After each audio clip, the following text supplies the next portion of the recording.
Hi there, welcome back to another episode of Vision Quest. My name's Ashley Appap, if you don't know me already. Hello, I'm a comedian and writer from Melbourne, Australia, and this is a podcast where I talk to people that I enjoy about things that they enjoy. And if you're returning, hello, how are you, my friend? Did you get enough sleep this week? Have you been drinking enough water? Have you been getting nutrients? Please let me know. Somehow, I don't know, I can't hear you right now, but somehow I need to know this. And if you're new here, welcome. I'm so excited to have you. And today I have a very special guest from, I was going to say across the pond, but I think that means the UK, which is not where this person is. That's what I thought. Yeah, I was like, okay, across the pond. I mean, technically, I guess if we really extrapolate that analogy, but yeah, if pond means multiple oceans, yeah. then yes. Yoel's here. Hello, welcome. Yo, what is going on? Thank you for having me. I'm stoked to be here. Oh, absolutely. I'm very excited to have you. So basically, we literally have never met. This is our first interaction. And I would say so far, 10 out of 10. I'm having a great time. You seem lovely. Yeah, I try. Likewise.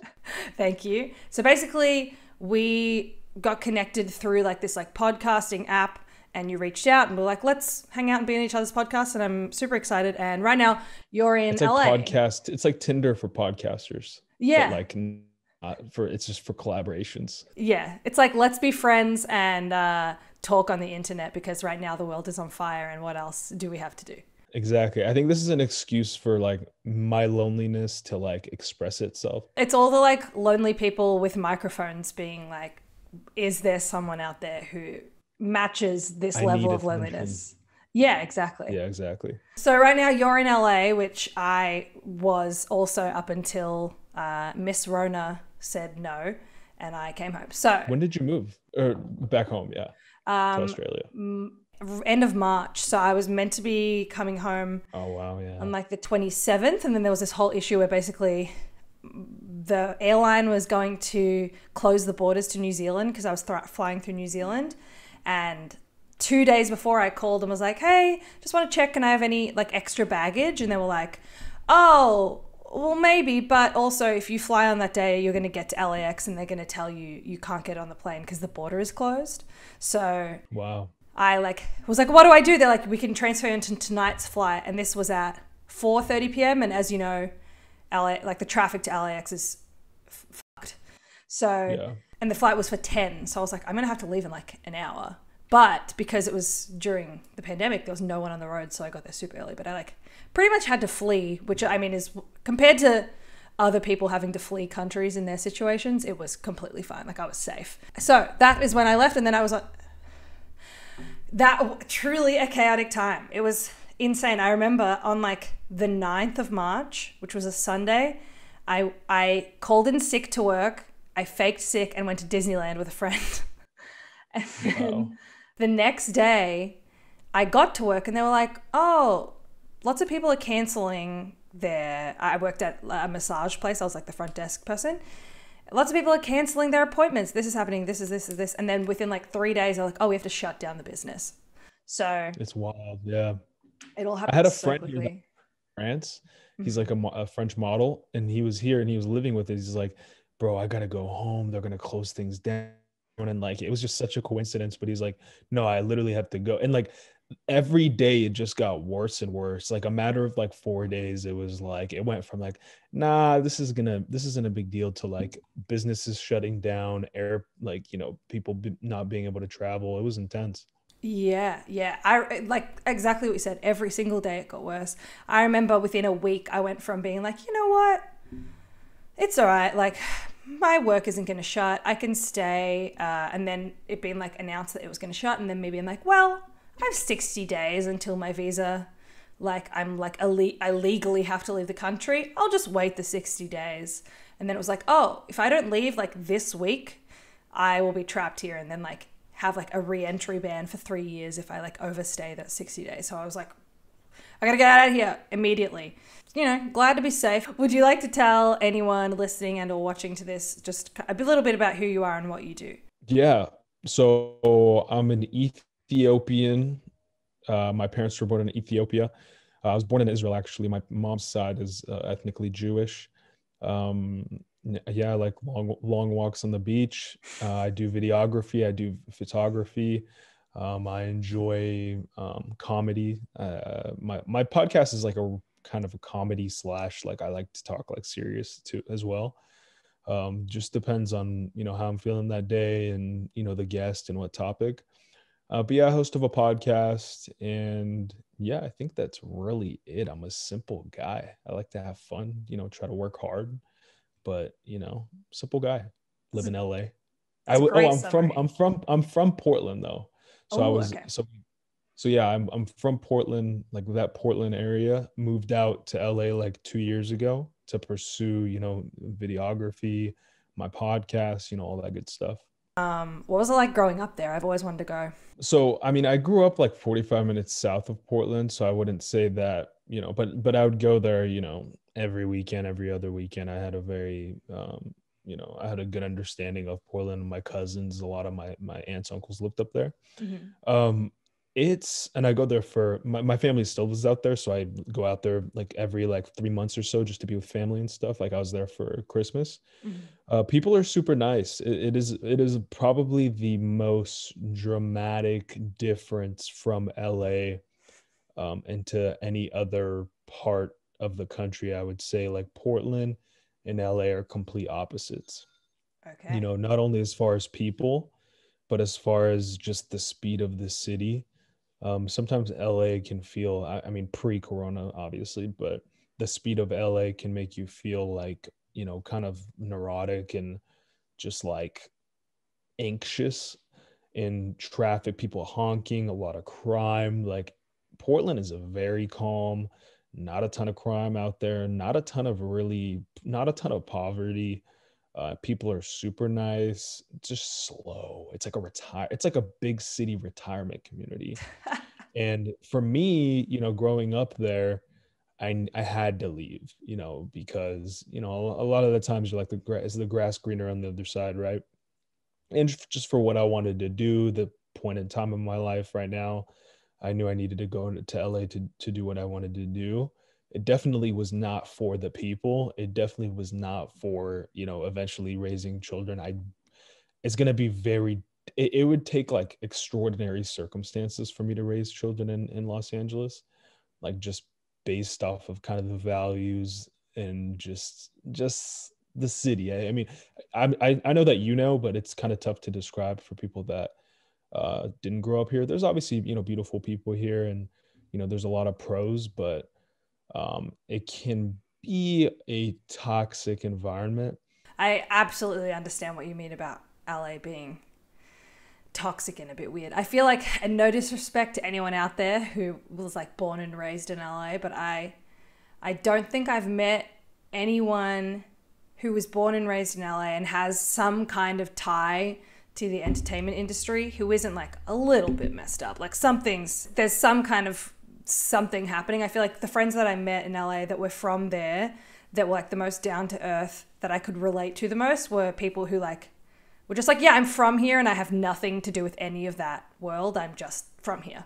Because a lot of the times they don't even know what the issue is. But it's and for good reason, because it's very difficult to explain what the difference is from maybe people that grew up in LA and then people that grew up in other parts of the country. But when things are at that speed, there are certain corners morally that you don't even notice you're cutting, that you may be proactively cutting to save time, but there's just like a soulless way of behaving here that um, is just really puts a poor taste in my mouth. But you know, there's pros and cons like anywhere else, but there's certain things that I refuse to do here, that I refuse to participate in, which is why Dave Chappelle was like, "Yo, I'm getting out of here. I can't do this anymore. Like, I cannot do this anymore." And everyone was like, "You're crazy. Like, why?" And to be honest, I didn't really understand. Even when he explained it, I was like, "Why did he? It's just like a location. Like, why is this such a big deal?" Like, but after living here for a while, I'm like, "Oh, okay, I see what he was talking about." because he was trying to, you know how the media is, he was trying to explain it like indirectly because you know they take it and run with it, but no, it definitely makes sense. I think anyone who's grown up literally anywhere else live and you then go to live there, I think there's a reason why so many people go there and then leave. For sure. It Yeah. was so easy. Like I had a lot of friends that left when the pandemic happened. Like it just takes, this is not, if the things that brought you here are closed, like, you know, production sets, like, you know, just, you know, certain businesses, let's say, Mm-hmm. there is nothing positive here for you. Maybe taco trucks. Maybe. Like I have friends that come here and we ended up doing things that I just never do because one, LA, I'm so busy. Like people, there's no concept of like work being over and the concept of weekends. It's like this is the first time where I like didn't like I'll wake up and not know what day of the week it is, and you know work until an infinite time until I go to bed, because that's just like the culture here, which kind of ties into what we were talking about before. The funny thing is when you live here, because it's such like a go go go, you don't get to experience the things that other people experience when they come here for vacations.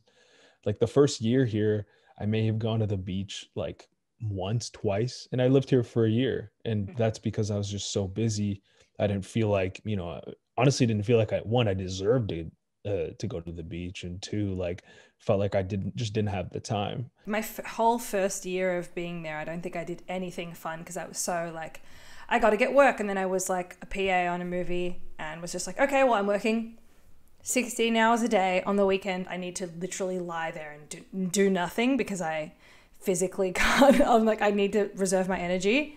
And then as soon as that was done, I was like, okay, looking for more work. And I wouldn't say it was until I'm really glad that I realized exactly what you're saying, because in the last year, I was like, no, you need to take advantage of everything around you. Like I just love roller coasters. So I was like, I'm going to get like, oh my God. Okay. Well, when I come back, we'll go and I'll so that I can show you which rides I'll are the go. best I'm not going to go ones. on rides though.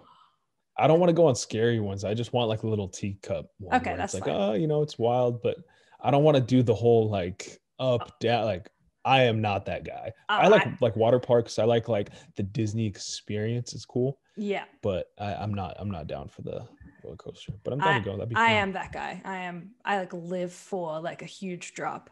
Maybe there's something like wrong. Maybe I've got some kind of weird mental health issue where I like need to be in super risky situations or something to feel Yeah, I always calm. think about that.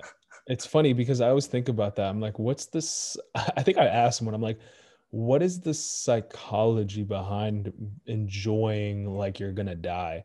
And I think it's a combination of you sometimes when we're in fear, that's the only emotion we feel. Mm, And that's maybe it might be the only time we're actually present is when we're scared. Some people that I think that's like one thing. And then maybe the other is like the fear, the feeling of that fear being over creates joy. Like when, you know, you're done with the roller coaster and, you know, you have that drop and you're just having fun, that fun feels way better because you remember the recent fear you just had. I've thought about maybe. this. Yeah, yeah. It's just I've interesting. I've I thought don't know about if it I'm because right. I just think it's a combination of a lot of things. I think you need to experience it in order to know for sure. But I think for me personally, I don't know what it is, but like when I'm like in that huge drop in a roller coaster, everyone's like screaming and I sit there like just like smiling. I feel so calm. I feel so relaxed. I think I know why psychologically for me, like I have very, my like fight or flight response is triggered very easily because I have anxiety. So maybe that's what it is, where it's like, this is a thing where like, It's like controlling it. It's like controlled. exactly. So now we're going to do the questions. Okay. So the first question is, what did you want to be when you grew up and why do you think that is? Um, so when I was a kid, this was probably like third grade, like third, fourth grade. I was a class clown. I wanted to be a comedian. Mm-hmm. Okay. Now, the when you're in when you're a fourth grader, let's say in Corvallis, Oregon, which is, an hour south of Portland, the like for you to like feel like that's even remotely possible is like zero, like absolutely zero. So I was like, okay, well, what's something else that I feel like maybe I'd be good at that, um like I'm having very serious conversations with myself at a very young age. I mean, even younger than that. I was like, oh, I'm kind of aggressive. I, like how things work and I like money. So I was like, oh, let me be a business person. Mm. So, and to be honest, even that, being an entrepreneur before like the internet, really, the concept of like owning your own business was like almost like being like an astronaut. It was not I didn't know anyone that had their own business. Like I grew up in like a town of maybe 50 people or 500,000 people, excuse me, or no, 50,000 people. Wow, I went extreme right there. So that concept was even pretty scarce and pretty rare. So, I always wanted to do big things, and and I had great parents that facilitated that, were not like, oh no, that's not realistic, like don't do that. They were just like, yeah, you can do whatever you want. Um, so I've kind of stuck to those two things, wanting to be a personality or comedian, and also being interested in business. I've stuck to from a practicality perspective, in a day-to-day perspective, I stuck to business. Like I went to college for business. I knew even in high school, all through middle school, I was like, I'm not going to be an employee. I'm going to have my own business. I'm going, like, no matter what. And it's funny, my whole goal was like, start my business, get really good at business, create a massive business, and then apply my comedy to like public speaking once I was retired or something. You know what I mean? Like almost try to combine them, but at a different time than I really thought I would. And back then, I mean, the concept of like doing both, or kind of combining the two with the internet, was like not a concept that was really plausible. But just staying committed and staying stubborn, and trusting your instincts, trusting your gut, knowing who you are and what your strengths are. That was my biggest thing. I was like, if I want to be good at something, I want to try to lean into my strengths. I'm not good at following directions. I'm not good at being told what to do. I'm not good at like accounting and little detailed, like, I'm not a big reader. I'm not, these things that, I liked making things. I like creative ventures. Business is a creative venture. Comedy, art, film, these things are, you see a vision and you want to create a reality out of it. And that was way more interesting to me than being an engineer. And there's a creative element to that, but is more interesting to me than being a doctor, being, these things where you're kind of just plugging and going. And money was never necessary. I knew money would come, but money was never necessarily my motive. But yeah, to make a short story long, um, yeah, I'd say business and comedian and business person. That's so cool that you knew that at such a young age, like you said. I think we all do. I think we have a feeling of what we want to do, but then the world, our parents say, oh no, you can't do that. Or, we tell ourselves, we say, what, like, what, come on, I'm not going to be able to do that. Like, what am I going to do? Move to LA and, try to pursue this thing that I want to do? Like, move to Hollywood. It's like, we have that negative self-talk, right? And we have, God forbid, you have some crappy parents that tell you that you can't do it, that, you're not good enough. It's like, sheesh, and that's a reality for a lot of people. I, similarly to you, have great parents that are super supportive. And like, I remember being like 8, 9, and my dad being like, you should do stand-up comedy. I think, like, you're so weird and like so funny. Like, just, I think that's what you should do. And me being like, I mean, yeah, I guess it makes sense, but like I just didn't understand how to get to that point. And I was like, Oh, for Let's sure. do something within that vein, but I don't understand. And now it's like, oh, of course that's what I should have been doing all along. And like in the last couple of years, I've been like, oh, I love doing that. Of course. The next question is, what's your favorite thing about yourself? I think the fact that I'm very idealistic, I'm very stubborn in the sense of almost create, like I have like a system in the way I view the world and the way that I view people and the way that I maneuver through life. And I'm glad that I haven't deviated from that too much, and um, being flexible, but not too flexible, and, staying true to how I was raised and my moral compass and how I've been able to maneuver through life. I don't think it's like one. I think that has been a great like nucleus for me throughout life. Just being stubborn and saying like, I don't care how much you're gonna pay me. I don't care how many benefits there are for what I'm about to get myself into. But if it doesn't feel right, if there's something that is compromising morally that I see going on, then I don't have no interest in participating in that. I think that's something I'm extremely proud of and something that I'm really proactively trying to focus on as we move through life. Things can get a little bit more shifty. So yeah, Integrity. trying. Yeah. It's tough in LA. Oh yeah, I worked for this director who was just like, we just everything that you think when someone, Asshole probably. absolutely, he was like verbally Yo, I don't abusive. understand it. Sorry to cut you off, but I No, no. I had this conversation with my roommate. I don't understand why the positions in Hollywood, like on sets, they think it's like okay to be a asshole. Like I don't know what it is.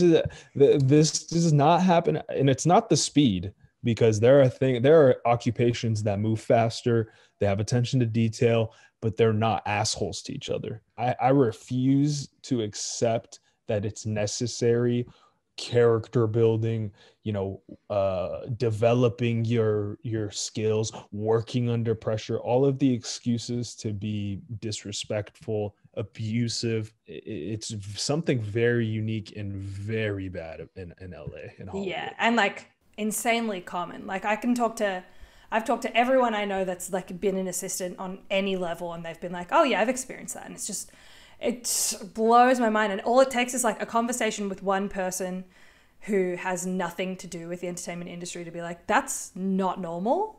Why? Like, and you forget, I think. Like, I think it's really good, like you said, that you have such strong integrity that you're like, I'm not going to stand for any of this stuff. The fact that you can't take like a day off or you risk being replaced is so messed up as well. Okay, next question is, what's your happy place? So it can be like a physical place or just like something you do that kind of brings you back to yourself. I like going back to Portland and hanging out with my family and like my friends that I went to like college with and like my day ones. Portland's definitely become a happy place after living here for a while. And um, again, going back to what we were talking about, just being able to physically be in a different location and just being grounded, like going to my aunt's place where I grew up, and just like feeling like a kid again. Like when you go back to these places, you almost feel like a kid again. You feel like you're at that state where you have no real bills or issues or, whatever it may be. So I'd say Portland. Okay, so the next question is, ooh, okay. What's your favorite song to cry to? To cry to, I don't cry to too many songs. Not saying that I don't cry. I try to cry. Sometimes I, out of habit, like suffocate my crying, like just like not go there psychologically Mm-hmm. to the point where I cry. But what song do I cry to? Maybe what song makes me like, what's the Post Malone song? I Fall Apart. Have you heard that one? I am like the ultimate basic bitch. Oh, I fall apart. I Yeah, I'm gonna mean, sing that's down enough to to make me my cry. soul. Yeah, see, and that like hurt your ears, and that pain will make you cry. Yeah, that was beautiful. It's No, a good song though. I Do you know am, Post Malone? I know, yeah, I know who he Oh, okay, is, cool. but It's not that I'm song. It's older. super basic. I like listen to the Jonas Brothers. Um, Oh wow, that's not basic. That's like some other shit. that's like, okay, this is a theory that I have. I feel like there's basic and then there's extra as these things that people classify people as. But I feel like they're kind of the same thing in some ways. In There's some overlap. ways. Yeah, yeah, yeah. Yeah, yeah. I mean, Okay. I I listen to like some like, Jonas Brothers too. that's good. What's your favorite song? I'm hot, you're cold. Woo! You go around like you know. See? That's pretty good I don't know. You rendition. got me to sing twice. That's like I'm comfortable right now. I'm That's not glad. good. Okay. The next question is, who's someone you admire? Oprah, Nipsey Hussle, but he's dead. It's very R.I.P. sad. Mike Tyson, a Mm. lot. Have you seen his podcast? No. He has a really, really good podcast. It's called Hot Boxing. He's so smart. He's so smart. And just what he's been through and how he came out the other end. And, I really admire people's like stories, like, Mm. and like kind of going through trials and tribulations. And, that's why I want to do documentaries and stuff because it's just super interesting. Like, seeing people's lives and how they got the way that they to the place that they got. Mhm. Yeah, but Tyson has one of those like where you're just like, man, I respect you. Like you have been through the ringer and you turned out pretty good. Oprah, I mean, I used to watch her. I mean, she did definitely got her genuine interest in every guest that she had and how she kind of made you feel like she was as a host, she was the extension of you to the guest. She almost always asked the question that you felt like needed to be asked. And it just really made me interested in hosting and part of why I have loved having a podcast. And she definitely was a big part of inspiring me to do so. But I would say Oprah, which is not very common. But if I had to choose one, gun to your head, Yoel, Oprah. I mean, that's an excellent answer. I feel like every like interview with a celebrity or like moment where anyone's ever said that they met her, they've said, "Oh, exactly what you're saying," where she genuinely is interested and she's like paying attention, she cares, and that's why she is who she is because she like really just wants to know what's going on with the people she's talking to. She's a goat. If you're talking about like politicians that could do anything, like she probably, with even no like actual political experience, would probably be the greatest president of all time. Yeah, I think so. So the next question is, what's some weird kid stuff you used to do? Like if there was like an electronic like car or something, I'd always like take my screwdriver and like take it apart. I don't know why, just because I was so curious. I couldn't stand not knowing how the thing worked. So I just would take apart everything. Just my genuine like curiosity. I was really fat growing up, like really, really fat. And they would always call me like steel forehead. So because I'd always like headbutt everything and headbutt all my aunts and uncles. They're like, whoa, whoa, whoa, I don't want you. Like all my aunts and uncles, like when I was like 7 years old, they're like, whoa, we don't want any problems, Yoel. And I just try to be like this tough guy. I love that you're like, oh, what are some weird things? And you said some like kind of normal things, and then you went with, oh, and also I used to try and headbutt my family members when I was 7 years old. That's Yeah. amazing. Well, I just would try. I was kind of psychologically going down memory lane. And then I just, out of the sake of not being silent, just started spewing everything that came to mind until I found something that was genuinely weird. We got there. Oh my God. Did you ever like concuss anyone or yourself? Nah, I was like, I mean, I was young. I was like, this was like when I was in Israel, when I lived in Israel. So I was like 6, 7. So, it's just kind of like a family joke, like Yoel, like, steel forehead, like, we don't want it because I was like the fat kid out of all the cousins. So like by default, I had to be tough. Mm-hmm. So I just like would like headbutt everything. And like I was an aggressive kid in general. Mm-hmm. So yeah, it was just kind of funny little family joke. So did you grow up in Israel until that point? What age did you move to Portland, or did you like go between? 100% Israel. And then my dad's side of the family, like my aunts and uncles, they lived in Portland. Mhm. So then we just had a plan, like as a family, to like move down there. My dad went to a college in Oregon, got a full scholarship, and got like the whole family to be able to go down there, and they paid for everything. That's So we amazing. moved down there when I was 7, and then stayed there ever since. Well, obviously now no one's going anywhere. Have you had the chance to go back often enough? I wish I've gone back once. It was like after my freshman year of high school. It was a long time ago. It was like literally 10 years ago. And but I was gonna go back because my parents moved back there 2 years ago, or a year and a half ago, Oh wow. to live there, do some other stuff. My mom's side of the family still lives out there. To go down there, visit them. I wanted to film a little like kind of documentary of the journey from Ethiopia to Israel, and like what that meant for Ethiopian Jews in Israel, and like do really a ton of cool stuff. See my family that I haven't seen in a long time. But like COVID does, it ruined a lot of people's plans, including Yeah. mine. Okay, so then the last question before we get into your topic is, do you think aliens are real?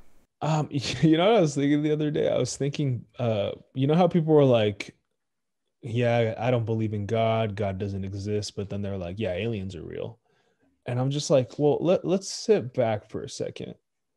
What if God is just an alien that dropped a book of different books of philosophy down here for us and gave certain people prophetic knowledge? And if we followed these moral guidelines and these philosophies, that we would go back to his alien planet, which is whatever planet. I just think Whoa. about that. I just think of like the parallels of, because words are just tools, right? When we say alien, we think of a particular thing. When we think of God, we think of a particular thing, right? But what if they're one and the same? What if there's no difference? Think about it. It's deep. It's trippy. It's trippy. I love the idea of what you said of like a bunch of books being dropped because there are so many different religions and their texts, obviously. How funny would that be if that's what it was? And he was like, I'm just gonna fuck with them and just be like, you know what? There's all these different things that pretty much have the same, the main thing is like, don't be a dick and like try and enjoy this and be nice to each other. And then But when you die, the alien judges you and is like, hey, man, like you were kind of an asshole. Like you can go back to our planet because we live forever in holy, the planet because of our sophisticated technology. Think about it. It's an interesting concept. it is. When people ask, like, is there aliens? One, I don't know. Two, a video of, listen, I do videography. I know how videos can be manipulated. Like a video and a photo is not going to do it for me. That is Yeah. not enough evidence for me. I really got to see an alien, yeah, like talk to me, and then I'm like, oh, okay, like this is an alien. This is a legit alien. Yeah. They can do some crazy stuff with makeup too. So I have to see it like so explicitly, like that, like videos, photos, again, like even seeing it, it just I don't know. I don't really spend a lot of bandwidth like speculating on that. Yeah. I know people that do, and that's beautiful, and it's good to be interested in different things. But for me, I'm just like, and for example, like, and I'm not saying that that's like a cool thing that I like. I have no interest in like space and the stars and like all that stuff that most people think is like really cool. I have no idea why. And I think for me, it's mainly because I know it like has no end. So I'm like, yo, like, I'm not trying to like spend my whole life like thinking about something that there's no real like conclusion for. Yeah. You're never really going to be able to find out what's happening. But that's part of the charm for a lot of people. So I Yeah. understand. Okay. So that's the end of the questions. So congratulations to us for doing that. And now I'm going to give you the floor and we're going to be talking about your topic. So, what will we be talking about today? We're going to be talking about documentaries. Woo! Woo! Okay. Woo, woo, woo. First, I'd like to ask you, what's your favorite documentary then?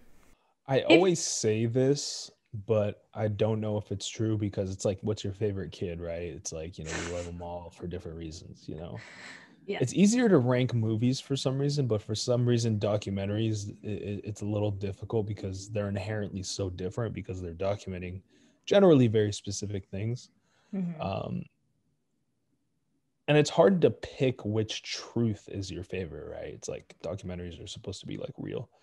But how, as far as like the formatting of Icarus, have you seen Icarus? I think I've seen the first, like, It's on Netflix. I know this is bad, but I think I've only seen the first like half an hour of it. I think I started it one day at like So midnight. boring in the beginning. That's Well, what's hilarious about it, because it gets funner. well, I did that thing where you like put something on that you're like, this looks good, and then you're like, why am I doing this at midnight? I need to go to sleep. And then that happens, and they have all these things that you don't finish watching. So unfortunately, I haven't finished it. But tell me why. Give me a solid pitch as to why I should finish it. So there's like a narrative that they go in and try to establish and get like the story of, which is essentially like the Olympics and kind of doping behind the Olympics and how that was kind of an issue, I think at the '08 Olympics or something like that. Yeah, I think so. So there's a broader narrative. Let's just say there's like murder involved, there's the broader government getting involved, and not even saying like they're like diving into the history. It's like as they're making the documentary, like some crazy shit happens in the sense of the person that he was going to be consulted with. There's issues that arise that make the narrative, the broader narrative and the micro narrative, really, really interesting. So I highly recommend finishing it. Okay, I will. And it's a movie doc. I think it's one movie, right? It's not I like think so. a Yeah. series. Yeah, it's just one movie. So it'll be, if you don't, just let me know what you think about it. If you don't like it, then I'll be shocked. Have you seen the documentary Tickled? I have not. Okay, now we can exchange recommendations. So Tickled is my favorite documentary, and it's this journalist from New Zealand. So like very similar like sense of humor to Australian people, which might be part of why I like it, because it's very familiar.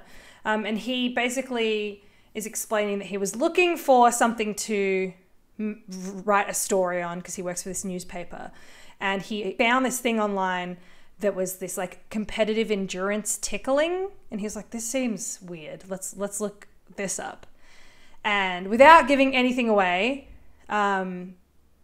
he looks into it, and it is absolutely way more than what he thinks it is. There's this like whole secret world that he unlocks that then takes him to the US, going to different states and following this story and being like these people try to like shake him down and be like, stop investigating this. And he's like, well, obviously now I'm going to investigate it further.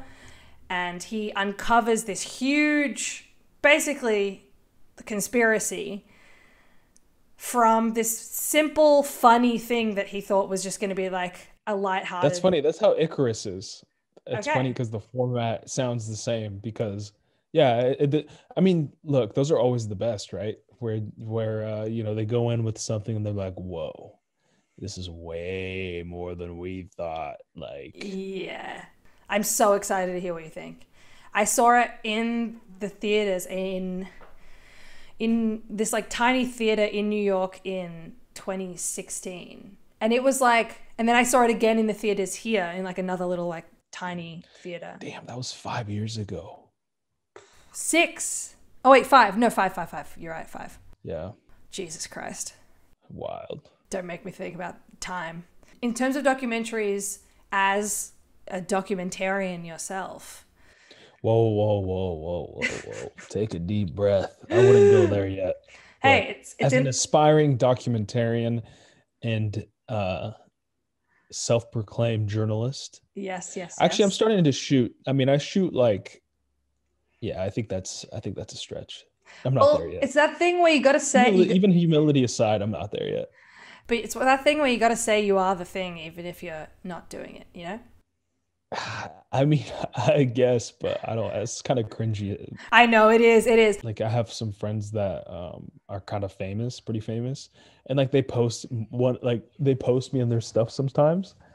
And they're like, man, I just remember little old Yoel at Oregon State, and now you're all famous and blah blah blah. I'm like, famous? What are you talking about?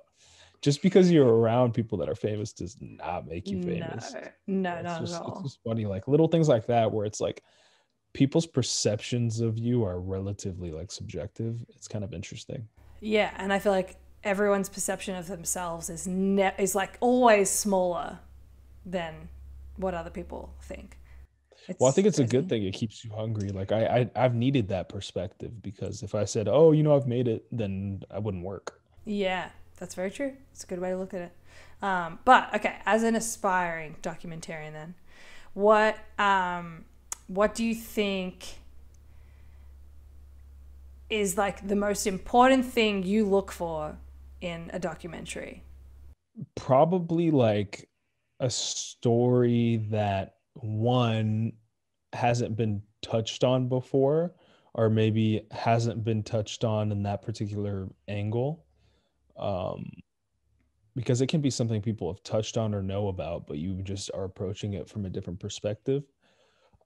Two, I want there to be like a micro narrative and, you know, something that, you know, kind of a journey that you can take them along with a particular person, Mm-hmm. but also kind of documenting and educating the audience on the general story. Mm-hmm. Um, like for example, like my mother, she's been working on this children's book for a long time about her journey from Ethiopia to Israel, how the Jewish people, like when Israel was being formed, there was a lot of Ethiopian Jews that were flown out there. A lot of them died on the way. A lot of them walked there. Holy And shit. it's just like a super interesting story. And I just read her book yesterday. I hadn't read it in like some years. It's like a children's book, but it's like 21 pages. Mm-hmm. And I read it and I was like, oh man, this is super interesting. This story about like people, them taking their stuff, you know, they walk up to Sudan, they go to a refugee camp, and then all of a sudden one night they get like flown out. And it's just like, and then I saw it and I was like, one, I didn't know that.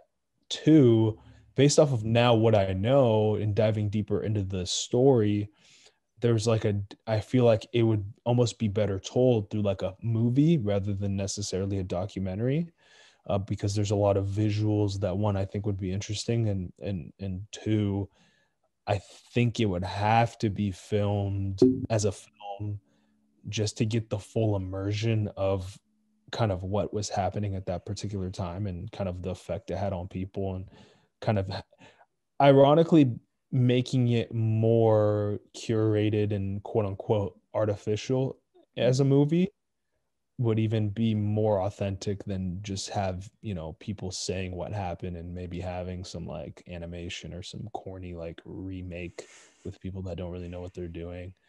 Yeah.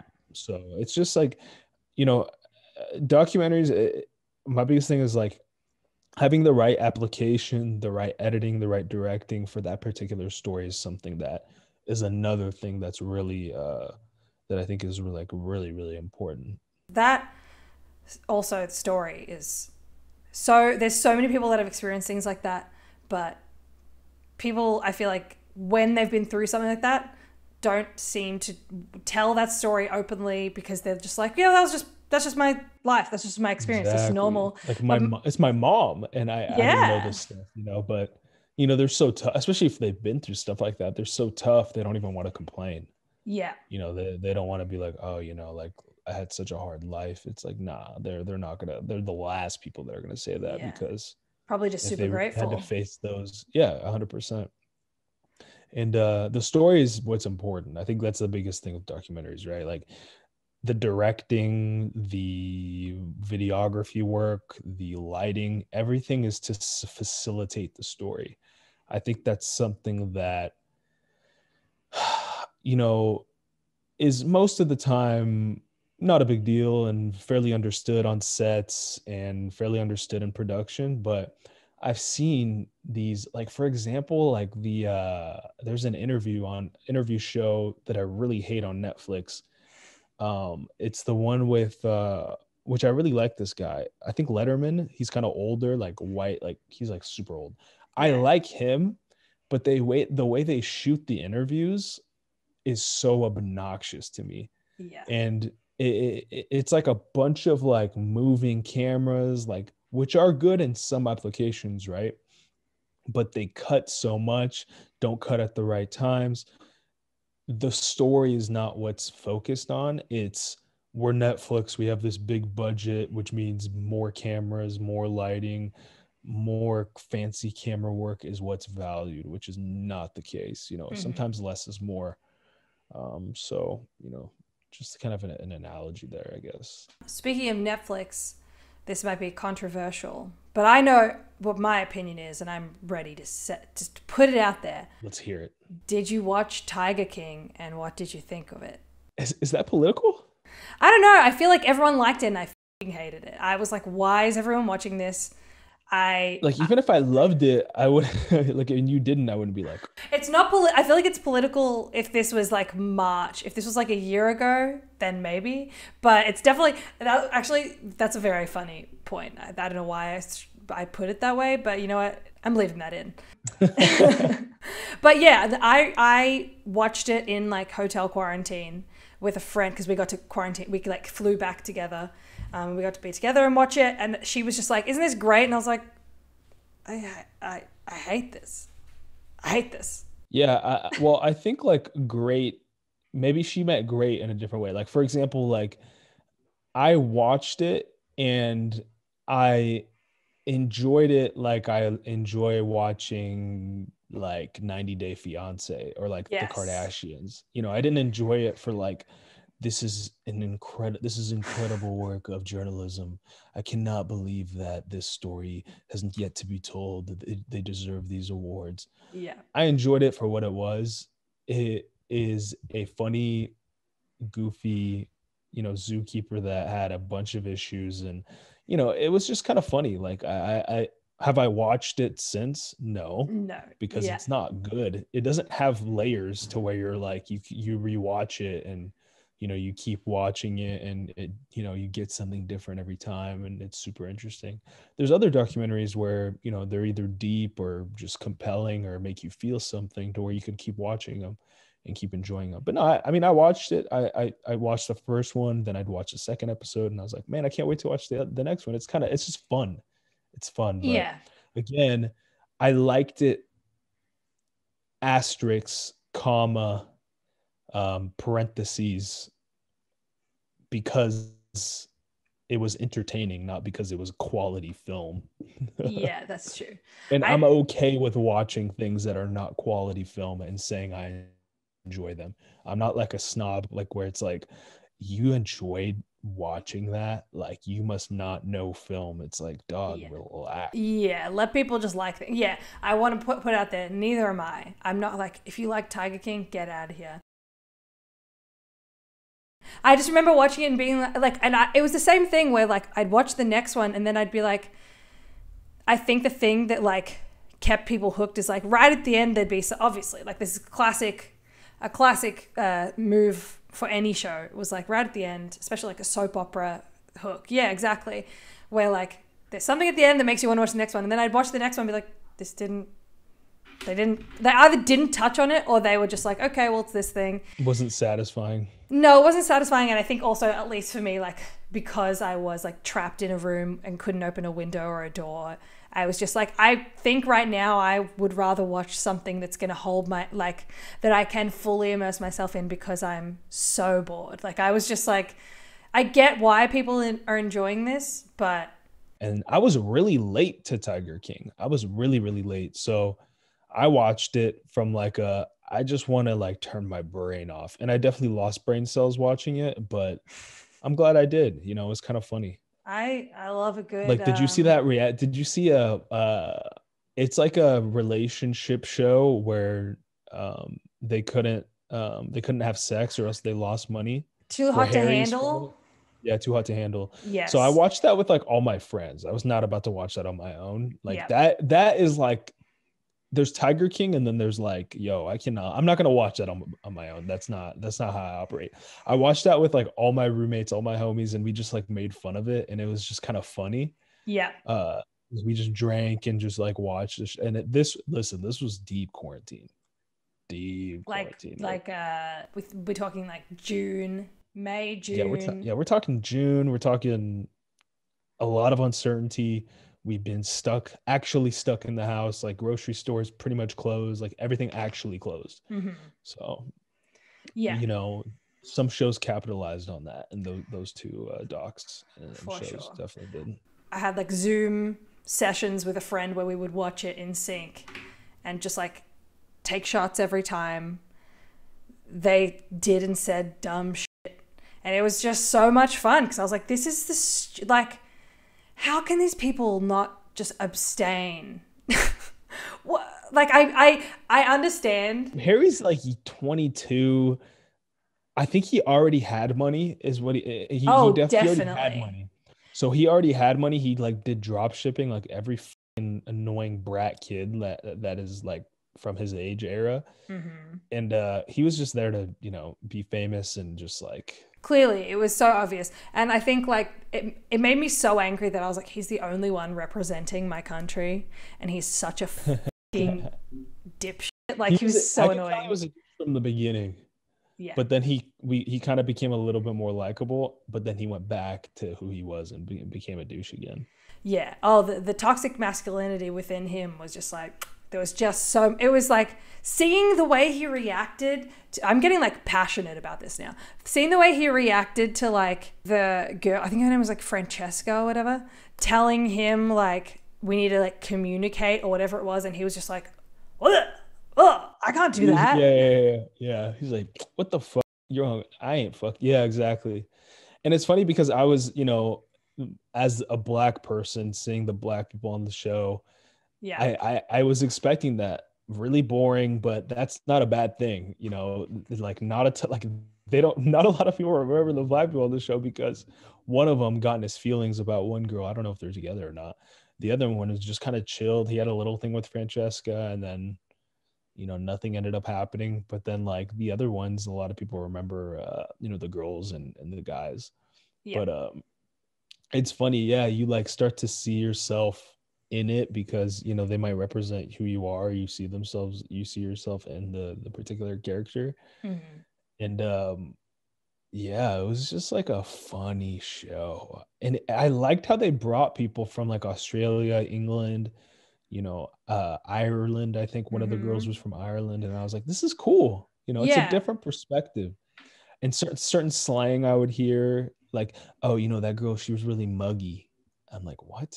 And then like you start to pick up these things that are common in these areas. It's kind of cool. Mm-hmm. Yeah, I like that they. I feel like it would have given them a lot more to talk about with each other. Like the stuff that we, I feel like the stuff that we didn't see is the stuff that I wish we could have seen. Like them getting to know each other. Exactly. It was shot kind of weird. They kept things that I didn't think they'd keep, and then I feel like they kept things that they thought the people would want to see, and then left out the things that were more interesting than they thought would be interesting, if that makes sense. Yeah, for I don't sure. know. Okay, is there anything? If there's anyone out there that like wants to either get into documentary, just watching, or documentary making, is there anything that you think would be like a helpful piece of information for those people? Yeah, for sure. So of course I haven't made my Netflix special documentary yet. Mm-hmm. However, I have a production company right now. I do smaller gigs. I do like, you know, maybe like some commercial stuff for a company here that I shoot. And I might just shoot that. Like I have a retainer gig with an agency that I do like a lot of their promotional stuff. So like, you know, I might interview them, you know, have them answer a few questions, then, you know, record B-roll, clip it up all together. It's for like their social media and stuff. Mm-hmm. But that has kind of been a good training tool, to getting used to getting people's stories out, getting used to asking people's questions, getting their genuine thoughts, genuine perspectives, making them feel comfortable to where they can open up to you, and being responsible with that power, as well as, you know, understanding timing as far as editing, understanding cameras, lenses, lighting is extremely important, understanding that, and how much of a massive impact lighting can do for whatever video project or even photo project that you have. Also the podcast for documentaries specifically, I'd say the podcast has been super helpful. Asking people's questions, learning from other people, knowing what makes a good story, what makes a not as interesting story, or why that might not be interesting. Most often than not, that it might not be interesting because you're not asking the right questions. You're not asking for things you're genuinely interested in. You may be asking things that on the surface may feel interesting, and you may feel like other people might find it interesting, but you yourself may not find it interesting. Staying open-minded, not being, respecting people's boundaries, but still trying to get the story that you went after. I think that that's super important. Watching documentaries, like picking it apart in the sense of, why do I not like this documentary? Why do I like this one? What is this bothering me about this? What makes this interesting? Stuff like that. Hell yeah. Amazing. Yeah. Okay, so now, where can people find everything that you're up to, and is there anything that you would like to plug? Probably just my podcast, Yoel's Hangouts podcast, YOEL apostrophe S Hangouts, 2 words. I usually average like 2 podcasts a week, 2 to 3. Post on there, iTunes, Spotify. You can find me on Instagram, but I'm usually just like posting on stories, but you'll see a lot of my photography there at Yoel Aynalem on Instagram, YOELAYNALEM. But no, not really. I think this is just like a fun combo. So I'm just stoked to be on here, and it was a lot of fun. And yeah, that's really it. Thank you so much. Yeah, this has been lovely. And if anyone out there wants to see what I'm up to, you can obviously, if you're consuming this already, great first step. My Instagram's at Ashley Crapap, my name, but with cr in between the first and the last name. It's a poop joke. And these episodes come out every Wednesday or Thursday. And yeah, it was so lovely to have you. This has been so much fun, and I can't wait to come on your podcast. And thank you to the internet gods for making this happen, because for sure, now we got to meet and be friends. Yeah, and we're far away. Like, this wouldn't have been able to happen, not too long ago. Yeah, exactly. Yeah, so thank you so much. Take a sip of my water. Everyone, stay hydrated. Great. Thank you. Bye. Peace.